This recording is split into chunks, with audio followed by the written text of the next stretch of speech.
fast but clear text to speak. Hey बच्चों, स्वागत है टेक्नो मंजीत 11 पार। क्लास 6 से 10 तक पढ़ाई अब बनेगी इजी। हेलो दोस्तों, स्वागत है आपको टेक्नो मंजित 11 पर। तो हम आज बताते हैं आपको क्लास 10th की मैथ की चैप्टर नंबर 1 की एक्सरसाइज नंबर 1.2 को हल करना कैसे है। हम इसको आपको पूरा हल करके आपको बताएंगे कैसे हल किया जाता है। ये चैप्टर बोर्ड एग्ज़ाम के लिए बहुत ही महत्वपूर्ण है, ये बहुत ज़्यादा पूछा जाता है। तो चलिए इसको हम लगाते हैं। ये एमसीक्यू और एक शॉर्ट और फिर लॉन्ग क्वेश्चन में आता है।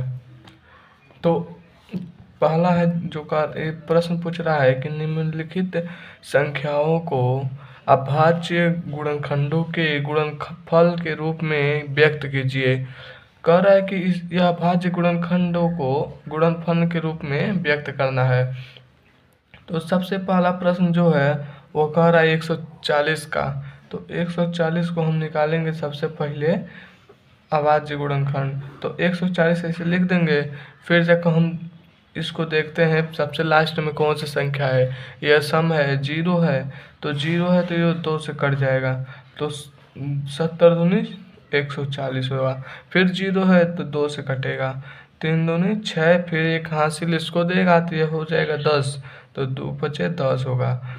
फिर जाके 5 है लास्ट में, तो हम इसको 3 से देखेंगे। 3 से नहीं कटेगा, 4 से भी नहीं कटेगा, 5 से कटेगा।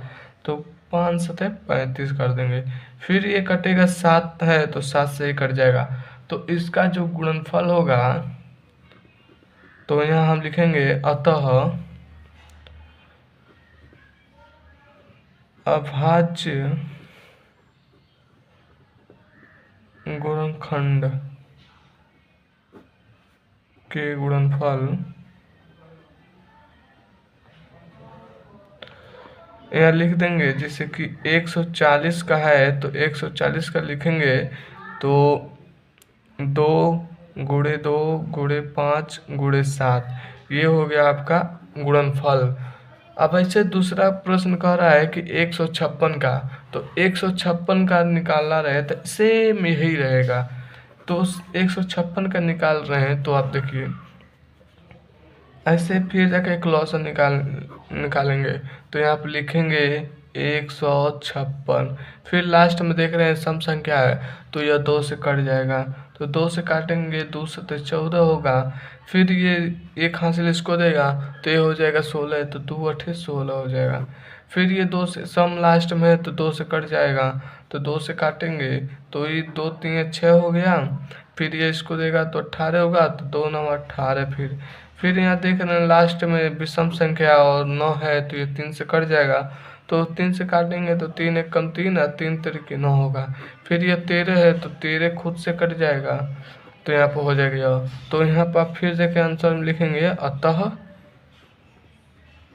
गुणनफल बराबर गुणनफल 156 का तो 2 गुणे 2 इंटू 3 इंटू 13, ये आपका दूसरा आंसर हो गया। ऐसे ही तीसरा भी लग जाएगा, चौथा भी लग जाएगा, फिर पांचवा भी लग जाएगा। तो पांचवा आपको काटने में थोड़ा दिक्कत होगा, चौथा काटने में दिक्कत होगा। तो हम चौथा आपको बता रहे हैं कैसे कटेगा। और ये आपको HW है, ऐसे आप अपने घर में लगा लीजिए, अपने से लगाइएगा, प्रयास कीजिएगा, लग जाएगा। ये चौथा हम बता रहे हैं आपको। यही सबसे ज़्यादा पूछता है क्योंकि इसमें काटने के लिए ज़्यादा सोचना पड़ता है। तो इसको काटेंगे सबसे पहले। आप लास्ट में देख रहे हैं विषम संख्या और 5 है तो 5 से कट जाएगा। तो 5 एक कम 5, 0 उतार देंगे, 5 एक कम 5। अभी आप कंफ्यूज हो जाएंगे किससे काटे किससे काटे। तो हम बता रहे हैं ये सीधे काटिए 7 से। तो 7 से काटेंगे तो 7 एक कम 7। फिर ये 3, हाँ यहाँ बचा ना, 3 इसको दे दिया, 30 हो गया। तो 7 चौको 28। अब 2 बचा, ये हो गया 21, 7 की 21।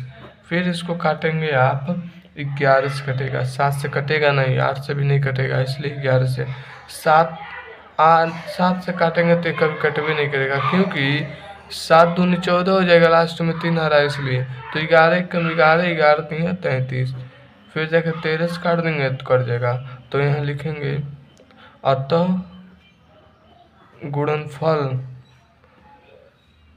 बराबर गुणनफल, फिर जाकर ऐसे लिख दीजिएगा 5005 का। तो आप लिखेंगे 5 गुणे 7 गुणे 11 गुणे 13। ऐसे इसका और इसका आप कमेंट में आंसर बताइएगा कितना आ रहा है। आप चाहें तो इसका स्क्रीनशॉट ले सकते हैं। तो हम आगे वाले प्रश्न पर लेकर चलते हैं आपको। अगला प्रश्न आपका कह रहा है कि पूर्णांकों के निम्नलिखित युग्मों के एचसीएफ और एलसीएम ज्ञात कीजिए। इसकी तथा यहाँ रहेगा, तथा इसकी जांच कीजिए कि दो संख्याओं का गुणनफल बराबर एचसीएफ गुणे एलसीएम। तो यहाँ पर दिया भी है पहला प्रश्न 26 और 91 का ज्ञात कीजिए। इसको ज्ञात करने के लिए सबसे पहले हम क्या करेंगे कि 26 और 91 का गुणनफल करें। 26 का गुणनफल निकालेंगे तो 26 को काटेंगे तो 26 कटेगा 2 से, क्योंकि लास्ट में सम संख्या है। इस तो 26 कट रहा है 2 से, तो 2 1 कम 2, 2 3 6 13 हो गया। अब 13 तो 13 से कटेगा, 13 कम 13। अब फिर जब हम यहाँ पे निकालेंगे 91 का भी गुणनफल। तो 91 सबसे लास्ट में भी सम संख्या आती है, किससे कटेगा? ये कटेगा आपका 7 से। तो 7 13 7 91 होता है, फिर जाकर 13 कम 13। अब यहाँ पर आप लिखेंगे क्या, इसका और इसका गुणनफल, जिससे कि 26 का गुणनफल 26 का गुणनफल, फिर जाके 91 का गुणनफल।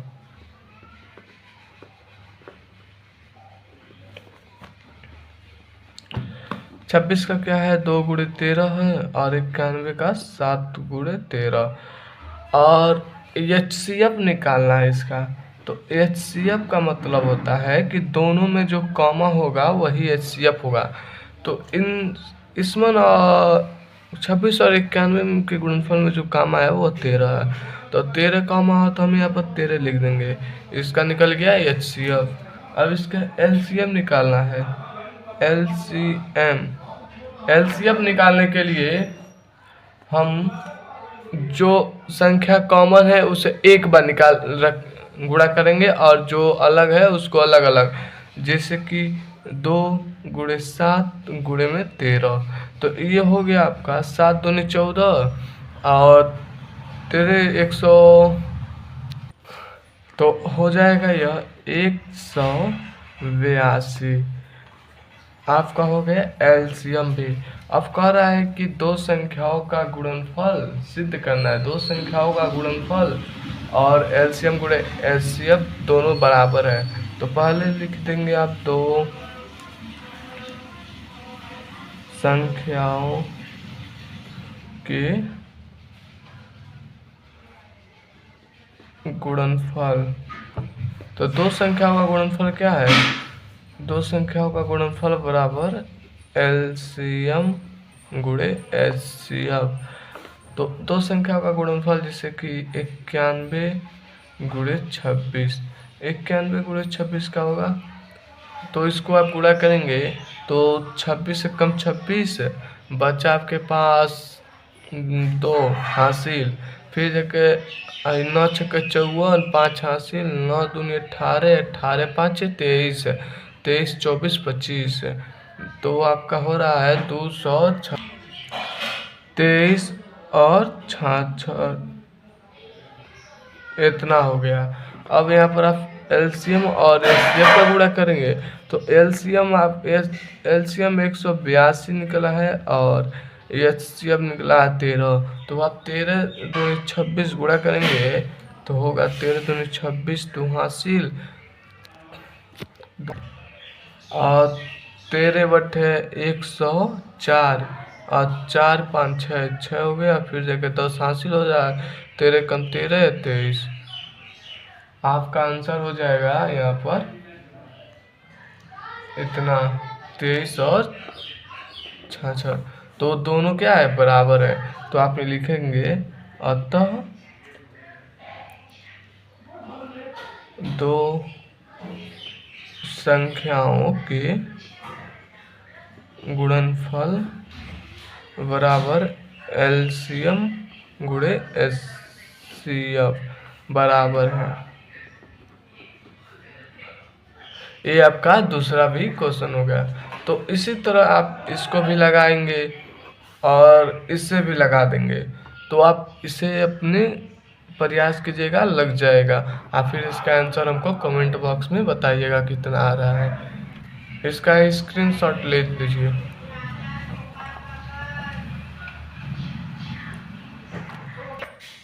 एकदम इजी है, आप इसे लगा लेंगे, ठीक है, इसी तरह लगेगा। चलिए अब हम आगे वाले क्वेश्चन पर लेकर चलते हैं आपको। तो अगला बोलेगा कि चलिए बता ही देते हैं ये 510 और 92 का कैसे लगेगा, क्योंकि इसका जो गुणनफल है आपको थोड़ा टॉप लगेगा, कठिन लग सकता है। तो हम ही बता रहे हैं, इसको समझिए और इसे रट्टा मत मारिए, इसको सीखिए कैसे लगेगा। तो इसको लगाने के लिए फिर वही स्टेप लगाएंगे। सबसे पहले 510 का अभाज्य गुणनखंड करेंगे। तो 510 ऐसे लिख देंगे, फिर इसको 2 से काटेंगे क्योंकि लास्ट में सम संख्या है। तो आप इसको लिखेंगे 2 दूनी 4, 5 है 2 दूनी 4, एक हासिल दी जाए 11, 2 पचे 10, फिर जाके दिया इसको 10, 2 पचे 10। अब इसको काटने के लिए किससे काटेंगे, तो ये आपका कटेगा 3 से कट जाएगा, देखिए, और 3 और 24, फिर इसको दिया 15, हाँ 3 से कट जाएगा, 3 और 24, 3 पचे 15। फिर ये किससे कटेगा, ये 5 से कटेगा, 3 से कटेगा नहीं, 3 दूनी 6, 25 हो जा रहा है। तो 5 एकम 5, 5 सत्ते 35, 17 हो गया। अब ये 17 आपका कटेगा सिर्फ 17 से। इसी तरह 92 का भी निकालेंगे। 92 भी 2 से कटेगा क्योंकि लास्ट में 2 है, तो 2 से काटेंगे, 4 दूनी 8, इसको देगा 12 हो गया, 6 दूनी 12। फिर ये कटेगा, लास्ट में 6 है सम संख्या इसलिए 2 से काट रहे हैं, 2 दूनी 4, फिर ये 3 दूनी 6, फिर भी सम संख्या, अब ये अभाज्य संख्या आती इसलिए 23 से कम 23 स्वयं से कटेगा। तो इसका जो गुणनफल है, अभाज्य गुणनफल लिखेंगे यहाँ पर, अभाज्य गुणनफल 510 का 2 गुणे 3 गुणे में 5 गुणे में 11।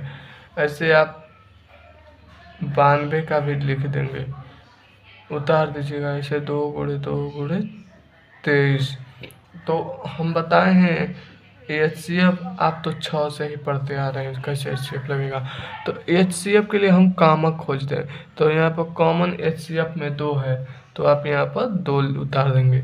फिर एलसीएम, एलसीएम के लिए हम यहाँ पर जो कॉमन है उसको एक बार लिखेंगे, बाकी जो है सो ऐसे कूड़ा करते हुए चल जाएंगे। फिर से कैसे करते हुए जाएंगे, 23 गुणे 11। अब आप इसको गुणा कीजिएगा, यहाँ पर आंसर आएगा 2 दूनी 4, 4 3 12, 12 5 60, और 60 ये 660, 660 गुणे 23 है, तो 23,460, 23,460 आ गया आंसर। अब आप लिखेंगे 2 संख्याओं के गुणनफल, 2 संख्याओं के गुणनफल, 2 संख्याओं के गुणनफल क्या क्या था, 510 गुणे में 92। 510 गुणे 92 को गुणा करेंगे तो आपका आंसर आएगा 46,920, 46,920। इसी तरह आप फिर जगह करेंगे एलसीएम गुणे एचसीएफ, एलसीएम गुणे एचसीएफ करेंगे तो एलसीएम आपका आया है, तो आइए आया है 23,460। तो आप इसको गुणा करेंगे तो 0 6 दूनी 12, एक हासिल, 4 दूनी 8, एक 9, 3 दूनी 6, 2 दूनी 4। तो तो ये दोनों बराबर हो गए ना, इसलिए दो लिखेंगे, अतः दो संख्याओं के गुणनफल बराबर LCM गुणे HCF बराबर है। ठीक है, ये हो गया आपका आंसर। तो अब नेक्स्ट जो क्वेश्चन आ रहा है उसको हम बता रहे हैं।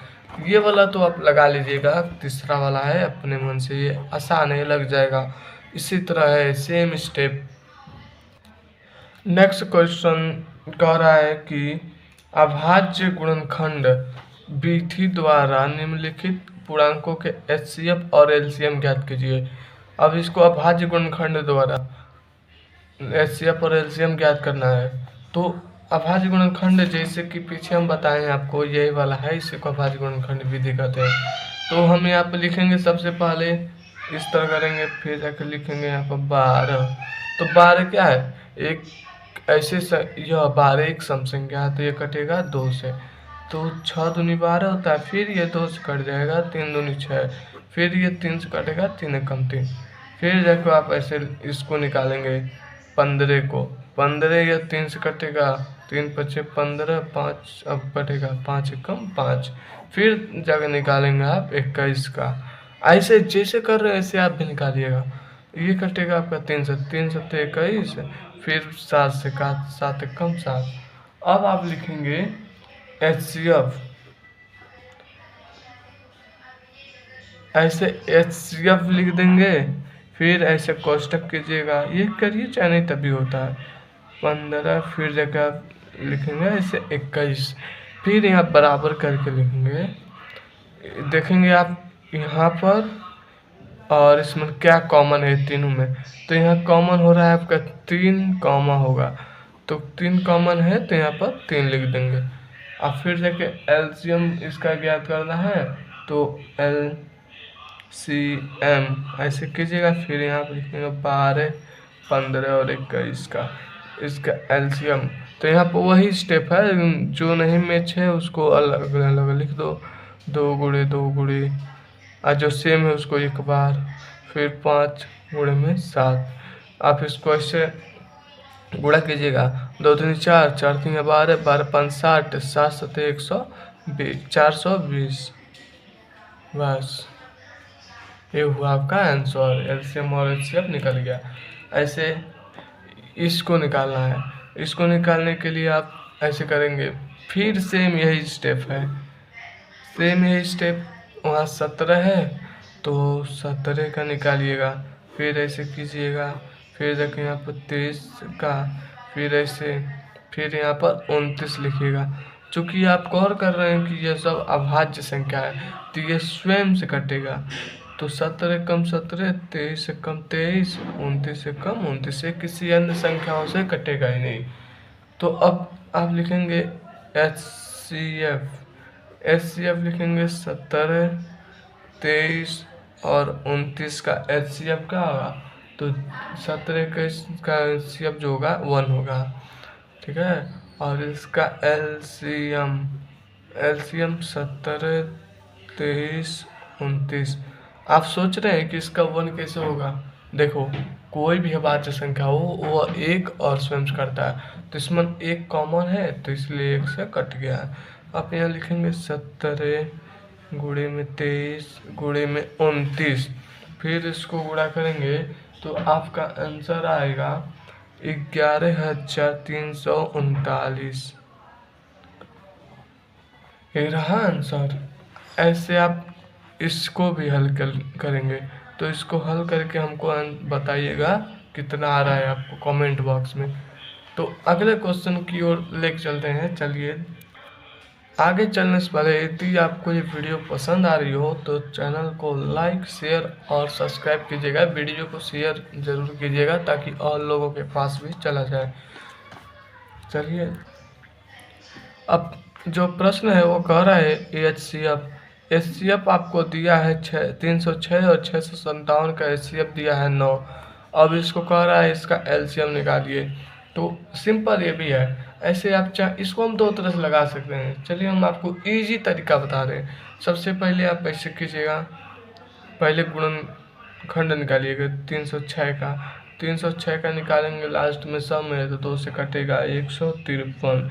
फिर ये कटेगा आपका 3 से, 3 5 15, 3 एकम 3। फिर ये कटेगा आपका 3 से, 3 एकम 3, 3 7 21, फिर 17 से कटेगा। ऐसे ही फिर जाके आप 657 का निकालेंगे तो आपका आएगा 3 से कटेगा, ये 3 दूनी 6, 3 एकम 3, 3 9 27, 219 हो गया। ये भी 3 से, 3 7 21, 3 3 9। फिर ये कटेगा 73 से, चूँकि ये अभाज्य संख्या है। तो आप इसको निकालने के बाद यहाँ पर आप लिखेंगे सिंपल HCF लिखने के बाद आप ऐसे करेंगे 306 और 657 बराबर में 9, ये तो दिया है। फिर हम LCM निकालेंगे। LCM 306 और 657 का। तो इसका LCM जो होगा, यहाँ पर चूँकि ये कॉमन था दोनों, तो इसलिए वहाँ पर LCM आया। तो अब यहाँ पे लिखेंगे 2 गुणे कम है तो 2 कम है, तो उसको ऐसे से लिख देंगे। और फिर देखिए यहाँ पर 17 गुणे में 73, इसको आप गुणा करेंगे आपस में तो 2 3 6, 6 3 18, 18 तो पूरा आएगा आपका आंसर। इसको निकालने के बाद 22 33 8, 22,338 आपका आंसर होगा। अब अगला जो क्वेश्चन है आपका बहुत ही इजी है।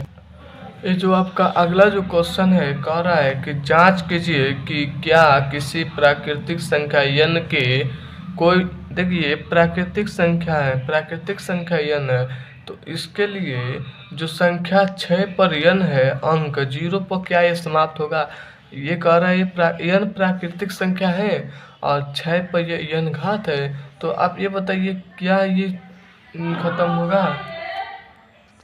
क्योंकि प्रश्न में बोल दिया है कि n एक प्राकृतिक संख्या है। चूँकि आप n प्राकृतिक संख्या तो आप जानबे करते हैं कहाँ से प्राकृतिक संख्या, जैसे कि 1 हो गया, 2 हो गया, 3 हो गया, ऐसे ऐसे इन्फिनिट जाता है। प्राकृतिक संख्या 1 से शुरू होता है और ये कह रहा है कि 6 पर घात n है। तो मान लीजिए अगर जो हम n का मान 1 रख रहे हैं, रखने पर तो आप 6n है तो आप ऐसे लिखेंगे ना, 6 एकम 6, चूँकि आएगा आंसर 6। ऐसे आप 6 के ऊपर 6 के घात जो लिखेंगे आप, यदि n के मान 2 रख रहे हैं, 2 रखने पर तो आपका 6 पर घात 6n होगा, 6 पर घात 2 लिखेंगे तो 36। तो आप देख रहे हैं कि ये कभी शून्य तो आएगा ही नहीं। तो यहाँ पे लिख देंगे आप, ये सबसे इम्पोर्टेंट सवाल है, ये सवाल ज़्यादा पूछा जाता है, इसको आप ध्यान से समझिए। इसको लिखेंगे 6n का कोई भी मान प्राकृतिक, n का कोई भी प्राकृतिक संख्याओं का मान रखने पर 0 भाज्य संख्या नहीं होती है। ये ऐसे लग जाएगा। ये हो गया आपका सॉल्व। आप इसका स्क्रीनशॉट लीजिए, इसको आप प्रयास याद कर लीजिएगा, ये इम्पोर्टेंट है, ये जरूर पूछेगा। तो अब 5 तक हो गया है, तो अब 2 गो और बचा हुआ है, तो उसको चलिए हल कर लेते हैं, तब जाके अपनी। ये प्रश्न जो कह रहा है कि व्याख्या कीजिए कि 7 गुणे 11 गुणे 13 गुणे प्लस में 13, और ये 7 गुणे 6 गुणे 5 गुणे 4 गुणे 3 गुणे 2 गुणे 1 प्लस में 5, ये भाज्य संख्या है। भाज्य संख्या क्या होती है, जिसकी जो कटने की संख्या होती है गुणनखंड, उसकी 2 से अधिक होती है। अभाज्य जो उसकी गुणनखंड 2 या वो स्वयं से कटेगी, और एक से और स्वयं से करती है, ये कई संख्याओं से करती है। तो इसको हल करने के लिए सबसे पहले आप यहाँ पे लिखेंगे पहला वाला लिखेंगे 7 गुणे 11 गुणे 13 गुणे प्लस में 13। तो आप पहले 13 को कॉमन लेंगे, फिर जाके लिखेंगे 7 गुणे 11 गुणे में 1, फिर जगह प्लस में 1, फिर ऐसे कर देंगे। फिर यहाँ लिखेंगे 13 जो 70 नहीं 7 11 7 77 है, ये 78 गुणे 78। तो अब इसको गुणा करेंगे तो आपका होगा 1014, जो कि भाज्य संख्या है, भाज्य है। इसी तरह आप इसको हल करेंगे 7 गुणे 6 गुणे 5 गुणे 4 गुणे 3 गुणे 2 गुणे 1 प्लस में 5। तो इसमें हम 5 को कॉमन ले लेंगे, चूँकि 5 लास्ट में है तो ऐसे करेंगे। फिर 1 गुणे में 4 गुणे में 3 फिर 2 1 प्लस में 1, 5 कॉमन ले लिए इसलिए। फिर एक हम इसमें गुणा करेंगे इन सबको तो 6 7 42। तो इसको कंप्लीट आप गुणा करेंगे तो आपका होगा 1009, और 1009 में 5 से गुणा करेंगे तो होगा 5045, चूँकि अभी भाज्य है, ठीक है। ये हो गया आपका आंसर, ऐसे आप लिख देंगे, ठीक है। लास्ट जो क्वेश्चन है उसको अब चलिए, लास्ट जो क्वेश्चन है आपका कह रहा है कि 7वां है, तो कह रहा है किसी खेल के मैदान के चारों ओर एक वृत्ताकार पथ है, इस मैदान का एक चक्कर लगाने में सोनिया को 18 मिनट लगते हैं, ठीक है। कह रहा है एक वृत्ताकार मैदान है और उसको एक चक्कर लगाने में जो सोनिया नामक लड़की है उसको 18 मिनट लगता है, जबकि इसी मैदान का एक चक्कर लगाने में रवि को 12 मिनट लगते हैं, और उस चक्कर को एक रवि लड़का है वो 12 मिनट में कंप्लीट करता है। तो मान लीजिए वे दोनों एक ही स्थिति है, एक स्थान पर एक ही समय पर चलना प्रारंभ करें करके एक ही दिशा में चलते हैं तो कितने समय बाद वे पुनः प्रारंभिक स्थान पर मिलेंगे। तो ये कह रहा है कि एक वृत्ताकार मैदान है, ठीक है। यह आपका वृत्ताकार मैदान हो गया, और इसमें एक सोनिया नाम की लड़की है, यहाँ से दौड़ती दौड़ती दौड़ती दौड़ती दौड़ती हुई आ रही है, फिर यहाँ पर कंप्लीट, तो उसको लग रहा है 18 मिनट सोनिया को, ठीक है। अब फिर देखिए एक लड़का है जिसका नाम है रवि, उसको यहाँ पर दौड़ते दौड़ते दौड़ते जो आ रहा है समय, उसको लग रहा है दौड़ने में 12 मिनट का समय, देखिए यहाँ पर दिया है 12 मिनट का समय लग रहा है। तो ये हो गया रवि का, ठीक है। तो अब कह रहा है कि इन दोनों के एक ऐसा कि चलेंगे लोग, कैसे चलेंगे लोग, तो एक समय पर अपने स्थान पर दोनों एक साथ आएंगे। तो प्रश्न तो आपको बहुत बड़ा दिख रहा है, लेकिन इसका हल बहुत छोटा है। इसको हल करने के लिए सबसे पहले आप इसका गुणनखंड करेंगे। कैसे करेंगे, तो पहले लिखेंगे आप 12 का गुणनखंड, 12 काटेंगे 6 2 3 6 3 कम 3, इसी तरह आप काट देंगे 18 को, 18 2 9 18, फिर जाकर 3 3 9 3 कम 3। अब यहाँ पर लॉसन निकाल देंगे तो आंसर आराम से आ जाएगा। लॉसन में आप लिखेंगे जो कॉमन है उसको एक ही बार लिखेंगे, 2 गुणे 2, फिर देखा 3 गुणे 3। अब आपका आंसर आ रहा है यहाँ पर 2 दूनी 4, 4 9 36, 36 आ गया ना। तो आप यहाँ पर लिखेंगे अतः 36 मिनट बाद दोनों जो हैं प्रारंभिक स्थान पर मिल जाएंगे, ठीक है। ये आपका आंसर हो गया। तो आपका एक्सरसाइज नंबर 1.2 समाप्त हो गया, ठीक है। अब आप ऐसे ही और चाहते हैं हम आपको पूरा ये एक्सरसाइज को हल कराएं तो वीडियो को लाइक कीजिए, चैनल को सब्सक्राइब कीजिएगा। धन्यवाद। चलिए हम अगले एक्सरसाइज को हम अगले बुधवार को हम आपको प्रोवाइड करा देंगे। ठीक है।